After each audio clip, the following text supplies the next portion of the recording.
Hello, everybody. You're listening to Fireside Paranormal Podcast. My name is Jordan Cline, and as always, we got a fun show planned out for today. My guest tonight is author Patty Wilson. She's written over 19 books on the paranormal, and I'm really excited to pick her brain.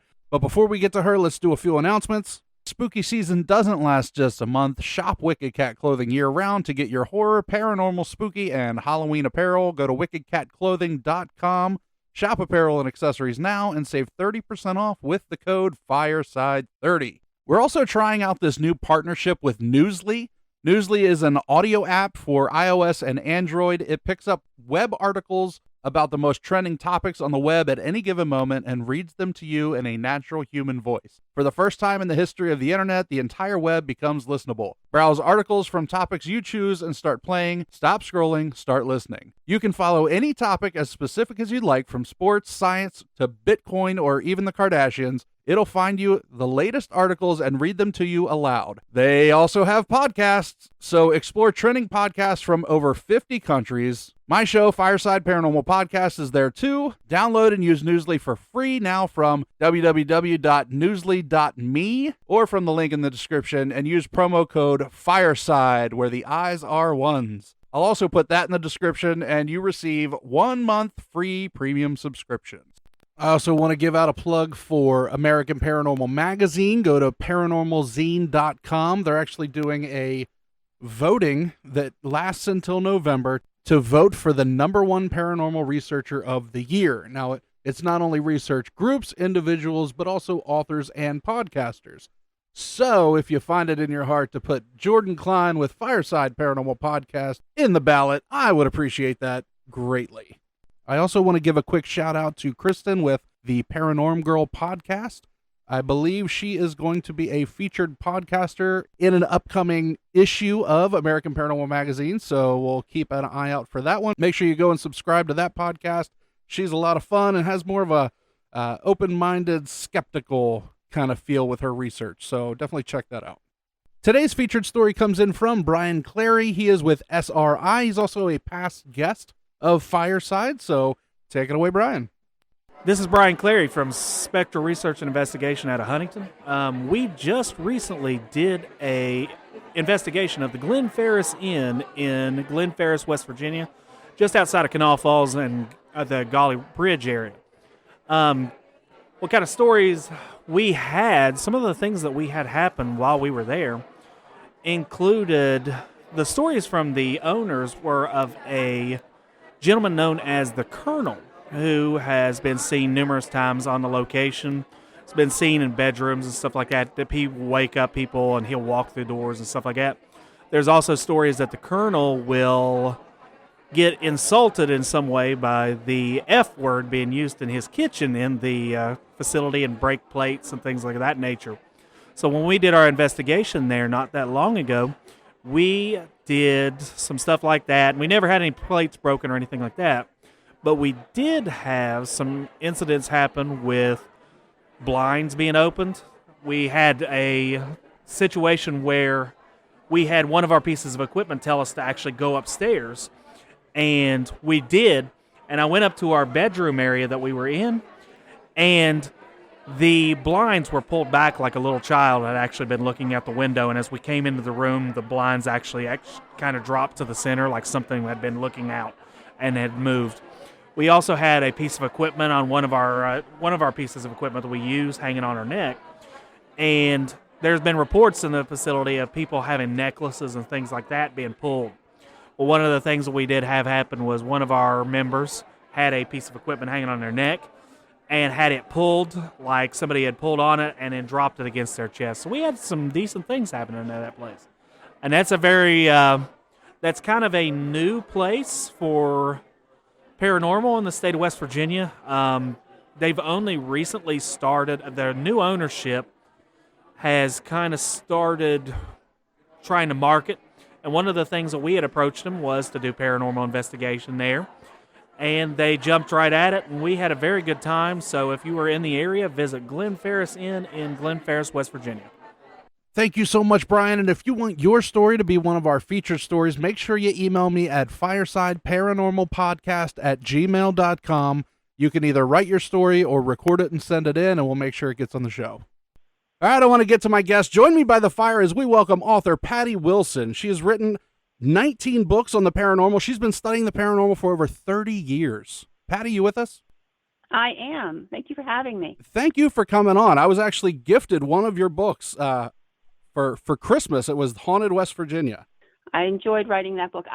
Every one of the books, I have special stories I like out of them, things I enjoy about them, and that book has some really fascinating stories that I've researched, and a couple that were shared by different families in West Virginia. Really? Like, when you write, like, how many books do you have? Like, are you here from West Virginia? No, I'm actually from Pennsylvania. The vast majority of my books are Pennsylvania books. I mostly write by myself, but Haunted Pennsylvania, the Big Book of Pennsylvania Ghost Stories, and Cursed in Pennsylvania, I also co-authored with historian and author Mark Nesbitt, best known for the Ghosts of Gettysburg books. Yep. I actually, a long time ago, I had a show called Whispers Radio, and I had Mark on that show. He's a lovely man. I've been friends with him for well over 20 years, and a truer friend and gentleman the world could not provide. You'll never hear me say anything but how amazing a man he is. I love that gentleman to pieces. That's awesome. Now, what is your inspiration to write? You know, I don't want to say, well, what got you into the paranormal, because that's really cliche, but what gave you such a passion for it that you wanted to write about it? Well, I've always had paranormal experiences, and I hesitate to use, I'm not psychic, I like the word sensitive, a little sensitive. So things have happened in my life a few times. The first happened when I was 8 years old, I believe it was. 8 years old. And my grandfather passed away, and I woke up in the middle of the night, and I saw him standing at the foot of the bed. I wasn't scared, but I just knew. I got very sad. He wasn't coming to see me ever again. And I knew he wasn't alive. I don't know how. And I started to cry, and my mom and dad got out of bed and came and talked to me, and I kept saying, Bookie, my grandfather's nickname was Bookie because his last name was Bookhammer. And Bookie was dead. Bookie had gone away. And they kept saying I was crazy. There was nothing wrong with Bookie. Well, the next day, my mom and I went to town. And when we came back, my dad was sitting in the living room, and his head was down on the ironing board that was still up in the corner of the living room. And when he lifted his head, he was crying. I had never seen this man cry before. Aww. And it startled me, and he looked at my mom, and he said, Bookie died last night in the middle of the night. And she looked at me, and that was the first paranormal experience I ever had. Oh, wow. So you knew he had passed before anybody knew he was passed? Yes. Back then, we didn't have cell phones and stuff like that. So my aunt, who had been called in the middle of the night, chose to wait till the next day to tell everybody because she didn't want to wake them in the middle of the night with bad news. So she was the only person who had known when he passed away. And, I never thought about it as being odd or different, but my family personally has a lot of paranormal stuff that happened. My very first book was called Haunted Pennsylvania, and that one was before Mark. And then the name got borrowed from a publishing house to do a series, Haunted PA, Haunted West Virginia, Haunted New York, etc.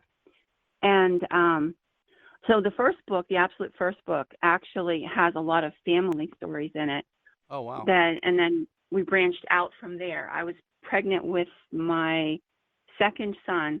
It was a horrible, cold, icy winter. We lived in the woods, so I didn't venture out a whole lot. I didn't want to fall and get hurt.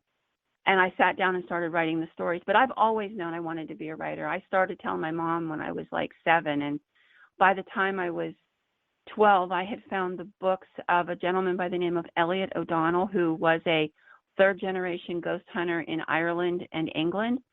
And his books were just the most amazing thing I had ever read. And I knew when I read his first book, I was going to tell ghost stories. And that's what I've always done. That's wonderful. That's great. Now, here's a odd question. Did you investigate the paranormal as well, or were you like a collector of stories? Originally, I was a collector of stories, and I refused to acknowledge, because I had been taught as a child that you don't talk about the paranormal outside the family because people will think you're bonkers.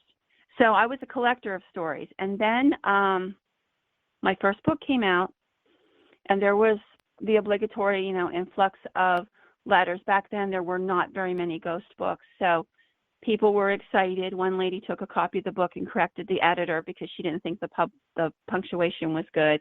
But then amongst all of this, there was a letter from my hometown. And the letter read something along the lines of, I know you're from Williamsburg. I hope you don't mind me writing to you, but I'm really scared. I need to ask you a question. Can ghosts hurt you? More importantly, can they kill you? You see, my son is 4 years old, and he's convinced that there's a ghost in our house and that this ghost is going to kill him. And she went on and explained a little more detail. And I remember sitting there looking at that letter and like thinking about, oh my God, what is going on here? Could it be, A, is she seeking publicity or attention? B, is she nuts? And C, is there a little boy who's in a lot of trouble? And I had kind of dabbled just slightly with a girlfriend of mine and doing a few investigations of public sites. So I talked to my friend and I said to her, could we go talk to this family? I called them, set it up, and I went to talk to them. They were a really nice family. And she had recorded the little boy after one of the events. What would happen and what had happened to make her write the letter was that she had put the children down to sleep in the second-story bedroom. Had gone outside to hang up laundry and came in and she heard thumping upstairs. My apologies. And so she thought he was jumping on the bed. The other baby was a newborn, so the baby couldn't be making any noise. She goes up the stairs, fully expecting to see him hopping up and down on the bed. Instead, he's in a corner by the chimney, and he's chipping away with a machete. Her first thoughts were, oh my God, where'd he get this big knife? Second of all, he's going to ruin the walls, and we rent this house. So she goes, always about the walls. Well, it's the reality. So she came running upstairs. She grabbed the knife away from him, and she turned him around to say, where did you get this? And just shaking and tears rolling down his face, and he's screaming, I got to kill the bad man. I got to kill the bad man before he kills us. She recorded this little boy telling her what was going on, and she saved the recording for me to listen to. So we ended up doing our first formal investigation in this house, and it turned out that the house had been a post office and a grocery store on the first floor. The second floor had been a private residence. Through the use of motion sensor equipment, we came to realize that the ghost was traveling paths that didn't exist, like it would go through the bathroom wall where the tub was at. But when we got the original schematics for the property, there had been a door in that spot. And the other places it was going through walls, there had been doors. So it was traveling the layout it knew in life. And this was now a double house. And I talked to the family on the other side. They admitted that they heard things, but they didn't want an investigation. But as we were working through the process, I said to the lady, you rent this place. If your son is this terrified, move. And she did. And her husband kept the outbuilding, which was the original farmhouse, which was a little tiny one-room structure, as a workshop because he was a woodworker by trade. And they eventually would move back into the building, into the house, because it was more economical. But by then we had dealt with what was there. And she felt a little more secure, and the little boy understood it better. And I basically had a talk with this fella. I mean, I don't know that he listened, but he must have. With the spirit or the kid? No, with the spirit. Like, I just went upstairs and sat on the bed and said, look, you need to understand this family lives here now. You're scaring this little boy. And it's just really mean, and I can't believe you were that mean a man in life. And I don't know if he was standing in the room or not. I can't tell you that. But I know that the haunting started to calm down after that. So I hope he listened. I've met you gave him the mom talk. I'm sorry? I said you gave him the mom talk. Mm-hmm. Like, I'm not mad at you. Man, am I disappointed. Basically. Come on. You're picking on a 4-year-old little boy? How mean is that? So hopefully I shamed him into behaving, but he did behave. I've met the young man as an adult now, and he still remembers his encounters as a little boy. That's incredible. With kids, especially that young, your brain is still developing. That's why most of us, don't have many memories before 3 years old. So it had to be a big enough impact on his life to really stand out and create a real memory there. It did. And I mean, because he was really convinced that this man was going to kill him and his baby brother. As a 4-year-old, he took everything literally. I don't know that the ghost meant, I'm literally going to kill you. I think he was trying to be rude and obnoxious and scare them. But as a 4-year-old, you're a literal creature. And so, that's what happened. He took it as serious. And we still, by the way, don't have the faintest clue where the machete came from because the family didn't own it. And it just suddenly materialized under the bed. Is the best that we can tell. I mean, both the mother and the father stated this was not their own property. They, obviously knew what was under their bed, and we have no clue where that came from. Wow. So that was your first dip into the paranormal research field, huh? It was. And then I was hooked, man. I was about to say, were you hooked after that? Did you get the itch? I did. I went through a lot. I mean, I've gone through probably 400 sites over like 30 years of working, but those early sites are probably the ones I'll always remember because they seemed to make the biggest impact. The Altoona Railroaders Memorial Museum, which is one of the great big railroad buildings from the PRR, has literally a plethora of ghost stories, and I've had some of the most physical activity happen in that building. On the 3rd floor, there was a man in a white jacket, lab coat, that was materialized. He was hurrying along with a bunch of papers. It turned out that had been a test lab for the PRR. One night we were hosting a paranormal investigation in the building as a charity event for a local charity. And there's this really old phone from the 1930s that sits in a glass case. Mm-hmm. And it's got the cord wrapped around it. You can see that it's not hooked up to anything. And as we're doing an EVP session in the room, the phone begins to ring, or we hear a phone ringing. My first thought was somebody didn't listen about turning off their cell phone. So I flipped the light on and I said, hey, we need to turn off the cell phones. And everybody's looking at each other. And finally, my partner that night, a friend of mine named Craig, said, I don't think anybody's cell phone's on, and they all denied having it on, but you can clearly hear it ringing.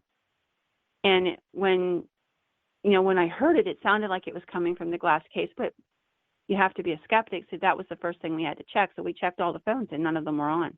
And I got an EVP of a man on the 1st floor. I asked him how he died because he had been seen on this floor. It was a small banty rooster of a guy wearing a little, like a golf cap and bib overalls, kind of dirty and scrungy looking, which if you worked for the railroad, you would have been.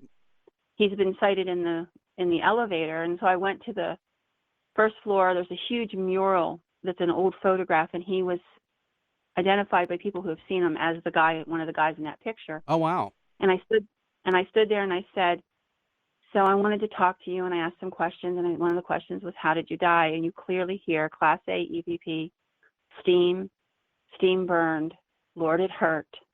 And when I played it for the director of the museum, he turned pale.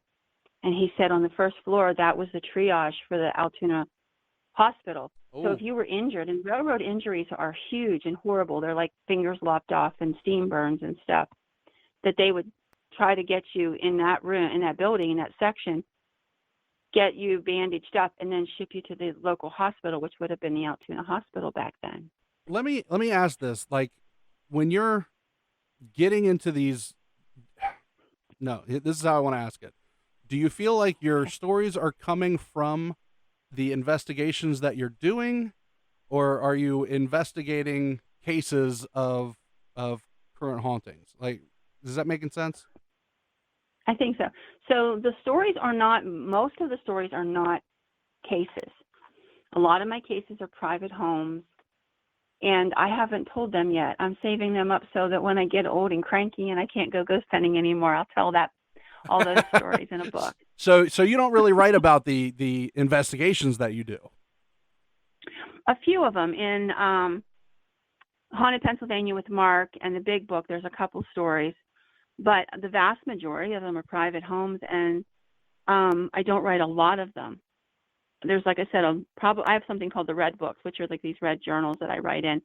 for paranormal, and I will go through the red book someday when I'm not able to get out and about and do what I've always loved to do so much and tell all those stories. But for now, stories come in almost every way you can imagine. People find me when they need help. They find me when they have a story to tell. They fall out of the sky at me, almost literally. I was wanting to do a story about Carpenter's Hall in Philadelphia. And I called back then. This is pre-cell phones. So I called the operator to get the phone number for Carpenter's Hall. And she was a really nice lady who had apparently lived in Philadelphia growing up. And she's like, "What are you looking for?" And I told her, and she says, "Oh, honey, if you want ghost stories from Philadelphia, I'm your girl." And she gives me like a list of 6 places and phone numbers to go with it. And she's like, she was probably in so much trouble whenever they looked at her time sheet, because she probably spent 40 minutes with me. And she sent me to all these places, and I think most of them made it into the book. So they come in lots of different ways. I don't think I've ever sold a book that when I look at the original outline that they buy, that they get the same book whenever it's done. My editor used to get frustrated with that, and then I tell him, "Don't worry, it's a better story." And he's like, "Okay, you're right, it was a better story." That's really cool. Now let's talk about some of the stories, because you don't just research ghosts, right? You write about every aspect of the paranormal. What is your favorite to write about? Ghosts are probably always going to be my favorite. I love Bigfoot stories. UFOs are the hardest to write about. Why is that? Only in that they're the most frightening. Okay. I've written the vast majority of my books, particularly my early books, were all written at night. My kids were little, so I'd put them to bed at 9, and from 9 till 2, I would write, get a couple hours sleep, and then get up and get them up for school. The only book that I can tell you I could not write at night was the UFO book, which is UFOs of Pennsylvania. And it was because it creeped me out too much. I was talking to people and that were very nice, normal, ordinary people, school teachers, police officers, people that could have gone into court in any court in this country and told you a story, and it would have been accepted by the jury and by the attorneys and the judge because they had veracity. And they're telling me that they have implants in their hand and scoop marks in their legs, and they're showing me x-rays and pictures of their leg and what have you, and this stuff's there. I had the weirdest experience. There's a gentleman by the name of Dan Hagman who runs a paranormal conference called the Butler Paranormal Conference in Butler, Pennsylvania, and Dan was helping me with a couple stories. And this was a Sunday morning. He's in the bathroom. I didn't know that until the story progresses. And we're talking about this one case, and I'm asking him some detailed questions so I'm getting the story right. And all of a sudden I hear his wife scream, "Oh my God, Dan, what happened to you?" And the phone drops. And then I hear, "I don't know. How did that happen? There's no blood." And I'm thinking, good Lord, what happened to him? After a couple minutes, he retrieves the phone and he's like, "Are you still there?" And I'm like, "Yeah." He says, "You're not going to believe this, but I had a dream last night." And his events always started out as a dream. He's like, "And I thought it was just a dream, and because we're talking about it and I'm reliving some of it." And he's like, "But my wife saw me in the bathroom, and when he turned around from the sink, there were scoop marks, like a small melon scoop had been scooped out of the top of his thigh in the back. And there was no pain, and it was completely cauterized, and she took photos." And that's a really hard one to deny. Yeah. And then probably the other story that freaked me out in the book the most was actually one that fell into my lap by a dear friend. I have a good friend. Her name is Shelley. And I was talking to her and another friend when I was about a third of the way through the book. And I told them what I was writing about. They were also writers, and we were sort of talking about our projects. And she kept saying to me, "Are you sure you want to write about UFOs?" And I'm like, "Yeah." And she seemed a little off-put. I didn't know why. Really? I mean, really off-put. I mean, not like she was jealous, but more like she was scared about me doing this. So a couple weeks go by, and she calls me, and she's like, "You really are going to do this UFO book, right?" And I'm like, "Yeah." She's like, "Okay. So I need to talk to you because I've never told a soul in my life." And then she proceeds to tell me that when she was a teenager, she had a series of experiences where she saw what looked like an owl with big eyes that rotated. And it scared her, and it all culminated in this event where one night she was in the basement with her mother and her sister. Her and her sister were teenagers. And all of a sudden, there was this bright light outside. Her mother panicked and screamed, "Oh my God, they're coming." And there's a little alcove where the washer and dryer sat in the basement. Her mother wrenched the washer out and shoved the two teenage girls behind. And as the girls were behind the washer, they could see the little narrow window. Something was walking past the window. Her mother was absolutely petrified. Her mother seemed to know what it was, which leads me to think that this is a generational event. Wow. And she said she doesn't remember anything about that until it was almost morning. Her mother was laying on the floor, and her and her sister were all stiff and shoved back behind the washer again. And then over the years, there was a series of visitations that she remembered as an adult. Her daughter was never taken, but her son, she believes, was. And she was taken on several occasions, the last of which was very terrifying. So I'm finishing the book up, and I get a phone call from her daughter, her adult daughter, who says, "Mom needs you to come. Can you come? Hurry." And it's a 2-hour drive between our houses. Oh, wow. But I said, sure. It was a Friday night, and I jumped in the car and headed down. And I get to the house, and her daughter lets me in, and we go upstairs to her bedroom, and my friend is wrapped in a sheet, sitting on the bed, kind of huddled up. And she stood up, she looked at me, and she turned her back to me, and she dropped the sheet, and I could see these big bruises all over her back. Now, I know her husband, to the best of my knowledge, never touched her, but the first thing I could think of was, did your husband do that? And she shook her head no, and she turned around and pulled the sheet up around her again, and she said, "They took me last night." And I said, "Who?" They. Then it dawned on me, they, the aliens. And I said, "Shell, why would they do that? You said they haven't bothered you in years." And tears started rolling down her face. She said, "I started menopause. They always take me when a new phase of my life begins." Oh, man. I got chills down my back right now. Yeah, I mean, the pain in her face and the fear and the acknowledgement that she had no control over what happened to her own body was overwhelming. And I just sat there on the bed and held her while she cried. Because who do you tell this to? And you're right. And this is something that's always blown my mind. Because, before, like when you started, you said, back when it all started for you, you couldn't talk about the paranormal outside of your home because people would think you're crazy. Well, now Sure. there's ghost stories all over the TV, and now you can shout out the window, "Hey, I see a ghost." Everybody's like, "Yeah, me too. Yeah, me too. Let's talk about ghosts." And Right. then it was, okay, well, it's the Bigfoot people that are crazy. Well, now everybody's open for that. But for whatever reason, people think that anyone who believes in a UFO or aliens, they're complete whack jobs. But in reality, if you look at the flip side of it, it's like the most documented part of paranormal, because you have all these pilots and astronauts, and I mean, the government just did a whole thing on UAEs and pretty much said, well, I mean, we don't know what they are, but they're definitely there, and it's something. But still, if you say anything about it, people think you're nuts. That blows my mind. Sure. Blows my mind. Yeah. And it's, when I first started 30 years ago, if you talked about anything in the paranormal realm, it was dark whispers because everybody was afraid. And yet people would single me out and tell me these stories, and they just knew that I would be okay with it. And over the years, I have a master's in psychology, and I work in the field. I would hear stories and things that I knew were possible, and young people were getting treated for it. Like, for example, I'll give you a good story.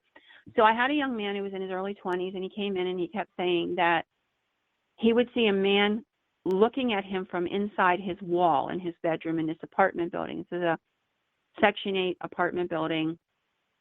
Okay. Nice building, but Section 8, so a lot of people come and go through it.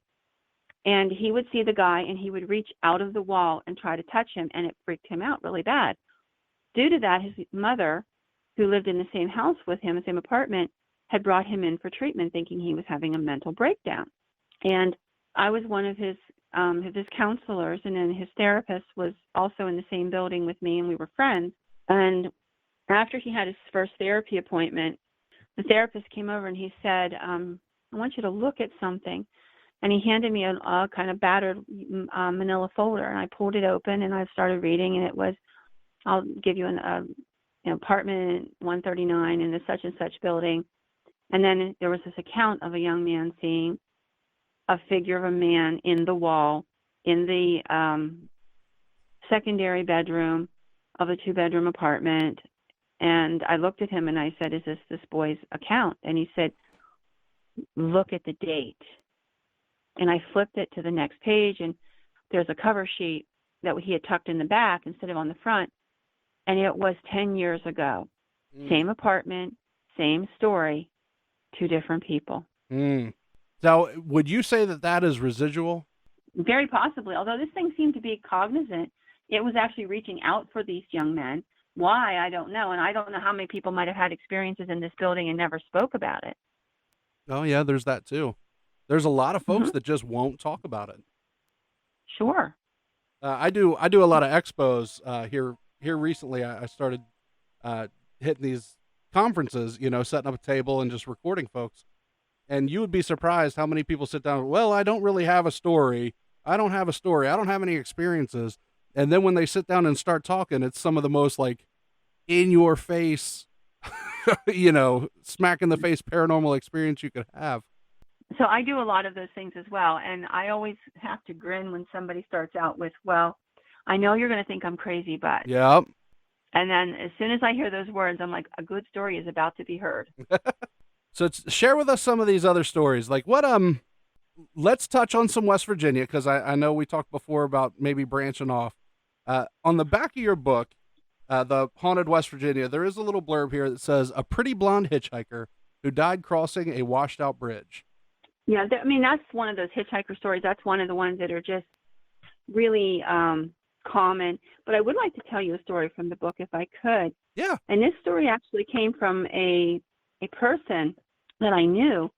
When he found out I was doing the book, he started talking to me about his grandmother who had this story. So basically the story is that his grandmother was an immigrant from Europe, Eastern Europe. And her and her husband had taken up residence in this little community of houses. Most of the mining camps had row houses. The railroads were the same way. And her last name was Duda. The family's last name was Duda, and the other one was Jablonski, And they became friends with the Jablonski family, and through that friendship, Mrs. Jablonski told Mrs. Duda that their house was really badly haunted, that this entity would talk out loud, like you would audibly hear it with your ears, and that it tortured them. They'd been in the house like a month and a half. Well, this was part of your pay as a miner to have this shelter. So it's not that easy to just move. And they were trying to live through it. And the events that occurred were things being thrown, voices telling people to get out. Mrs. Duda was asked by Mrs. Jablonski one day to help her change a light bulb in a little closet under the stairs because she was too short to reach it, and Mrs. Duda was taller. And Mrs. Duda said, sure, she could help her. And she went into the closet. The door was open. She had another light bulb, and she was reaching up to turn it when the door slammed shut. Now she's a little scared, because first of all, it's supposed to be a haunted house. Second of all, did Mrs. Jablonski shut the door? So she's yelling out, Mrs. Jablonski, let me out and let me out. And Mrs. Jablonski's on the other side saying, I can't, it won't turn. And she's like, unlock it. And Mrs. Jablonski screams back, there's no lock on the door. Ooh. Well, sure enough, she feels for the knob and she can feel around it. There's no lock on the door. And for a couple very claustrophobic hours, she's stuck in this closet trying to, breathe and stay calm. And she doesn't know how long it's going to be till her husband and Mr. Jablonski comes home, and they let her out somehow. Well, just about 2.5 hours go by, and all of a sudden she hears the doorknob click. And the whole time Mrs. Duda is on the other side of the door talking to her, saying, "Are you okay, Mrs. Or Mrs. Jablonski's on the other side saying, "Are you okay, Mrs. Duda? Are you doing all right?" And she'll try the door from time to time, and then the door clicks, and it just flings right open. And Mrs. Duda steps out. She's hot. She's scared. She's gasping for breath because it's gotten very claustrophobic. And as she's standing there right outside the door, the light turns on in the closet, almost as though whatever was there had set a trap by pretending the light was out to get somebody inside the closet. And that's not even the beginning of what happened in this house. So the Jablonskis, reported a few of the things that happened. The Dudas heard several things that occurred. One day, Mr. Jablonski came over to Mr. Duda's house before they went into the mines, and he said, "Could you help me lift the cook stove out of the backyard?" And Mr. Duda's like, "You bought a new cook stove and you're putting it in now?" And he's like, "No, you'll understand. Come." So they go over, and there's a cook stove sitting in the backyard. And Mr. Duda says, "What did you do with your old cook stove? It was in good shape." And he says, "It's still dark out, so we can't see it very well." And he says, "This is my cook stove." And he tells the story that the night before they were waiting for the biscuits to finish baking in that very cook stove. And the door flipped open when one of the kids said something about, "This is taking too long." And the biscuits come flying out like these hot discs, smacking them. What? So they jumped up and ran out of the room. And they, waited till it was over. And they come back in, they clean up the mess, they eat their dinner. There's really nothing else you can do. I've thought about it. Like, what are you going to do? You can't not feed your kids. Well, in the morning, Mrs. Jablonski went downstairs. So you feed them the demon the biscuits that are flying at them. Yeah, I mean, after the biscuits were all out of the oven, they basically snuck it back in and got their stuff and ate. And so anyhow, the next morning, Mrs. Jablonski goes downstairs to start the fire to make food, and the cook stove is gone. Now, I don't know if anybody realizes this, but a cook stove weighs about 400 pounds easily. And she wakes her husband, and she's like, "Oh my God, the cook stove's been stolen." And they go outside, and they're standing on the porch, like looking to see if there's any signs that you can't drag a 400-pound cook stove out by one person. Yeah. And it's sitting in the yard. Just hanging in the yard. Literally. Yeah. Can you imagine something that's strong enough to lift a 400-plus pound cook stove? Wow. So eventually things come to a head, and one morning, Mr. Jablonski tells Mr. Duda they're moving that day, no matter what. He's very upset. He claims the night before, they had all of them, everyone in the family, there were several kids, him and his wife, had a similar experience. They were each individually pinned to their bed and paralyzed. They couldn't move. And the bed mattress was floated out somehow into the yard, and they were thrown out, literally, bodily. Goodness. Well, I have to tell you, the Dudas knew some of this was true, but it was getting incredulous. So after the Jablonski family moved, the house remains empty. About 2 weeks after that, Mr. Duda hears a knock on the door one night, and he goes to answer the door, and there's nobody there. And as he shuts the door, a very deep male laughter starts erupting. And he slams the door and thinks, "Oh my God, this is exactly what we used to hear in the Jablonski house." And apparently the prankster ghost had decided to move over to his house because there was nobody in the other house to pick on. And it would make fun of the fact they spoke Polish, and it would do this gibberish talk out loud and imitate them in a very rude way. Well, eventually Mrs. Duda would find out that in the house that her friend Mr. and Mrs. Jablonski had lived in, an old man had hung himself in that closet she had gotten locked in. And this old man was very hateful to the Polish and Slovakian immigrants who were coming in and going into the mines. He didn't like them, and he'd make fun of their language. And she came to believe that this is who it was, and this went on for about 6 weeks, and then it died down. I just thought it was a fascinating story, and the interesting part was that I talked to the granddaughter and the great-grandson of the family who had both heard the stories. The granddaughter had heard the stories many times, and these are her stories about what her grandmother had told her happened, That's cool. and her grandmother was Mrs. Duda. Wow, that's cool. And that's probably one of my favorite stories in that book.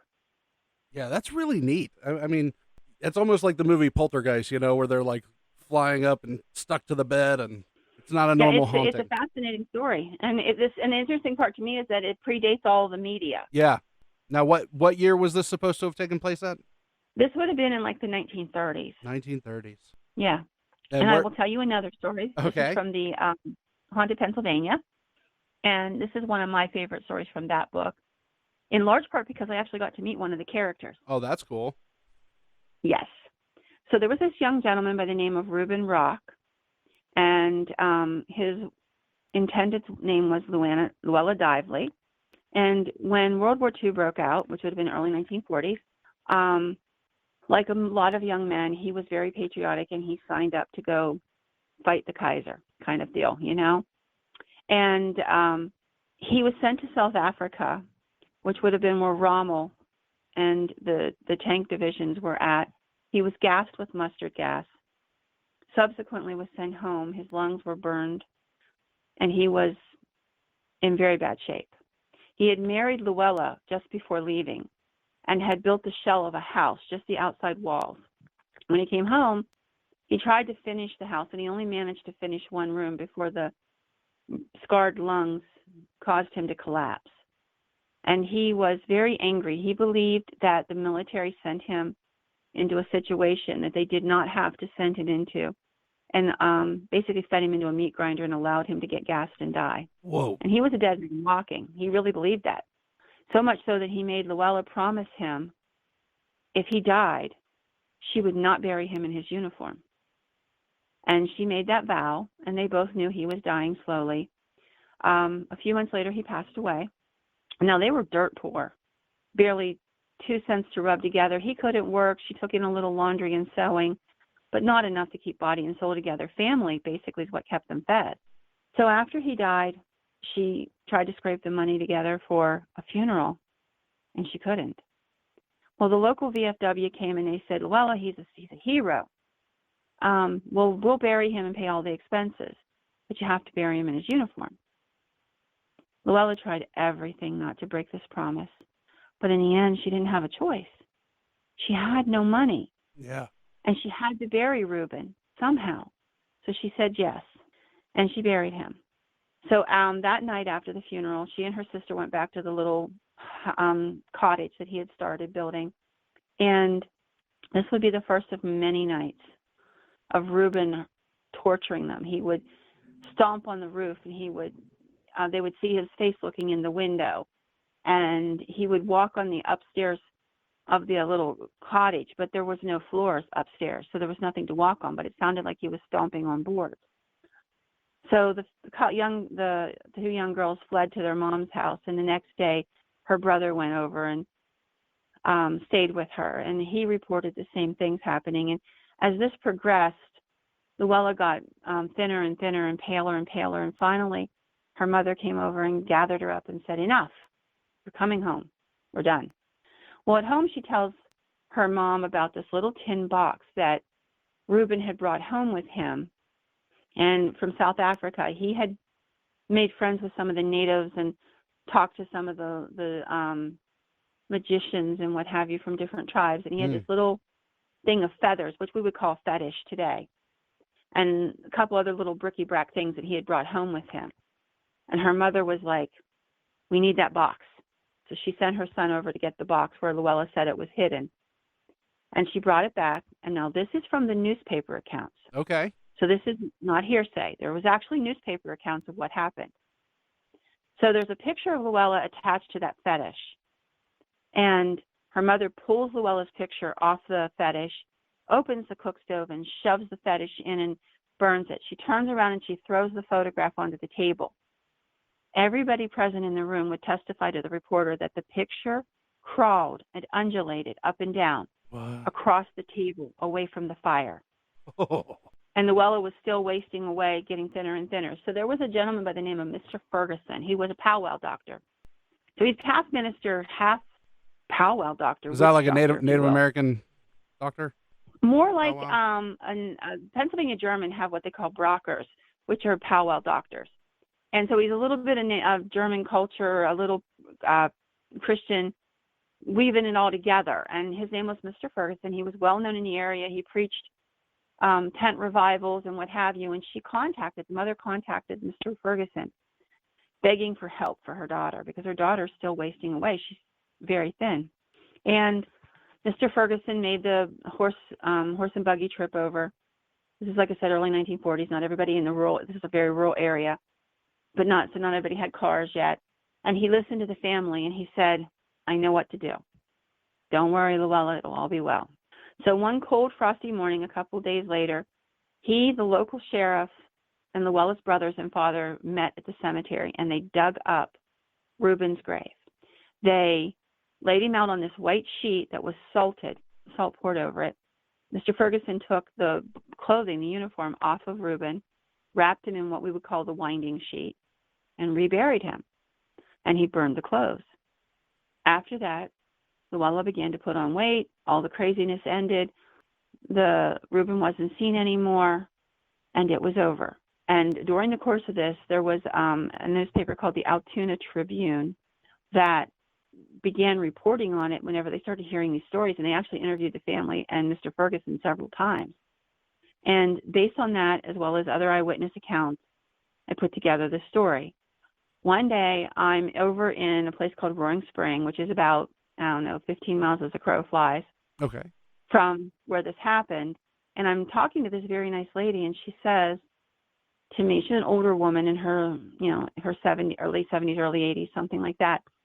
And she says to me, I really enjoyed talking to you. And I said, well, thank you. And I said, what is your name? And she says, oh, I'm Luella Rock. Mm. I'm like, not the lady from the story. She says, yes, the lady from the story. Really? Yes. And I said, I have to ask you, ma'am, is any of it true? And she closed her eyes and she sighed and she said, unfortunately, yes, it's all true. Wow. How often do you meet one of the characters of the story? I know. I mean, I had figured if she was still alive at all, she was remarried or something. Apparently, she never remarried. And it was really a fluke. I was a CNA way back then, and I was asked to pick up a client that wasn't mine one day out of courtesy. So I did, and she was at this client's house. I was visiting. Wow. That is incredible. That's really fun. So, like I said, stories come in 1,000 different ways. And, and we haven't even begun to talk about the Bigfoot stories because Pennsylvania's got a huge amount of Bigfoot stories as well. But I've chronicled stories all the way from the Carolinas. I wrote a book called Haunted North Carolina, another book called Cursed in the Carolinas, all of which is, you can get them on Amazon. And there's just so many amazing stories out there. And I've just always been at heart a storyteller. I tell historical stories and what have you. But if anybody's interested in hearing more of the stories, they're welcome to come to the Paranormalist Podcast. Yeah, absolutely. Talk about your podcast. Yeah. So we have a podcast called the Paranormalist Podcast. And every week we do about an hour of stories. It could be, this last week was gargoyles. There are actually modern gargoyle sightings all across the country, actually all across the world. Fascinating stories. A couple weeks before that, we did ghost stories, and we've done every kind of stories, UFO stories, you name it, we do it. And we shared stories from viewers and what have you as well sometimes. And so you can find us on Facebook. You can listen to us on Spotify, Apple. There's like 7 platforms you can find us on. And, come and check it out. We have a share group that's several hundred people strong. And we just talk, share. I believe the paranormal is a community. Absolutely. All parts of the paranormal are a community, and we all need to. So I have the Paranormalist Podcast, and the Paranormal Asylum is a companion, which is just a place where people in the paranormal world can talk and ask questions amongst themselves as a group and share information. So come and talk and listen and read, and I'm blessed that John Greenwald and different other people who are very well known and renowned in the field will come and share with us from time to time. And we have people from all around the world that come and share. A couple years ago, we had a lady from Poland who told the most amazing story of finding out why her house was haunted. It turned out that it had been used as a retention camp for prisoners of war during really? the Polish being occupied by the Germans in World War II. And it explained what she and her little girl were seeing, which was two men and a woman, and the woman was always very frightened, and the men seemed to her leering and sinister. And through doing the research, we worked on it together. She was on the ground, obviously, and I don't go to Poland, so we talked and worked on it, and eventually she came to find out that this building had a reputation because it had been used to detain people, and they were questioned in this building, and she believes this was one of the women who was questioned in what now was her apartment. Now, with your podcast, if we can, how many people talk on it? Like, is it just you? Do you have a group of folks that all go in on it? No. I have this wonderful, wonderful man named Robert Stewart, everybody calls him Stu, who is my co-host, and we talk together. We do interviews. We're planning interviews with people from different places now, doing this to get ready to do a series of interviews. There's a wonderful young man who does these amazing documentaries named Ryan Cavaline. There's all these different people that we've interviewed over the years, and more that we'll be interviewing. And we just restarted it. It ended during the pandemic for a while, so we've just started it up again about 6 months ago. Perfect. But it's a lot of fun, and we really encourage participation from all our viewers. We got an episode on cats coming up. I know it sounds strange, but there's a lot of great paranormal stories that involve cats. It's true. There is. There's a lot. So we're going to do it. We have a lot of cat lovers, so we got a request for cat stories. How often do you come out with a new show? Just about every week. Okay, perfect. That's wonderful. And that's The Paranormalist. Now, you have several books out. Where is the best place to get your books? You can order them off of Amazon. You can go to Stackpole or, other places and order them as well. So, you can order them, but definitely Amazon has them. If you were going to, I'm not going to ask you to pick one of your favorite children, but for somebody who's starting out trying to find one of your books, what do you think is the go-to? What would you say your first read should be? Either Haunted Pennsylvania, Haunted North Carolina, or Haunted West Virginia. They're a thinner book. Just like the big book is several hundred pages, and the cursed books are pretty thick as well. So I would say if you're going to just want to, get a collection, that would be a good one to start with. Any of those three. They're a nice compilation. Very good. Thank you so much. I do appreciate you coming on the show. I appreciate your book. Like I've read through it. I really enjoy everything that you've said and everything that you're going to say, because I know you're going to be writing some more in our discussions beforehand. So I want to have you back on at a time, maybe when the next book comes out. Awesome. How soon are you thinking for the next one? So I'm about a third of the way done with a book on reptilians. Yes. So I'm looking at it probably about 4 months until the book will be done. Okay, so when that book comes out, you're coming back on and you're going to spill out some reptilian knowledge on us, okay? All right. I'm excited for that. Subject. Yeah, I'm really excited. It started out as a little bit of a lark, and I very quickly realized there's thousands of years of history involved. Wow. Yeah, that sounds like a lot of fun. All right, everybody. It was something to do. Thank you, Patty. Thank you for coming on the show. This is, out of time for right now, but we are going to have you back, okay? Oh, thank you so much for your time. You were so sweet. Thank you, Patty. Bye-bye. Bye-bye. And with that, the fire is out. Thank you so much, Patty, for joining us on the show. Patty Wilson, make sure you go and look for her books. Go grab them up. Check out her podcast. It's called The Paranormalist. I want to thank you all for listening. I do appreciate you coming on every single week. Thank you for sharing it with your friends. Thank you for sharing it to your socials. It does not go unnoticed by me, and it makes me so happy. I really do appreciate all of you. If you haven't linked up, if anyone out there hasn't linked up with me on the social media aspect of the show, Fireside Paranormal Hub is the group on Facebook. We're on Instagram, at Fireside Parapod on Twitter.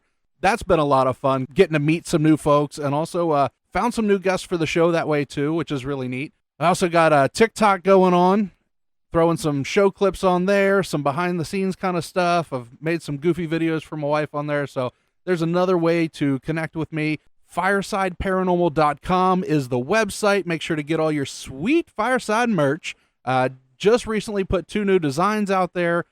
One of those designs is the Spooky Dookie design, which has been selling a lot of, which is really, really funny because that was I don't even know how to explain it. It's just something that I accidentally said on the show, and I just kept it in there, and people like it. So it is what it is, and we can make it funny. If you out there, if you're listening and you're part of a group, or if you're an author, or you got some stories to tell, you want to be a guest on the show, make sure you email me as well, firesideparanormalpodcast@gmail.com. I'd love to speak with you, talk to you, brainstorm a little bit, and see if we can iron something out. That is all the time for this week. Until next week, everybody, don't be afraid, only believe.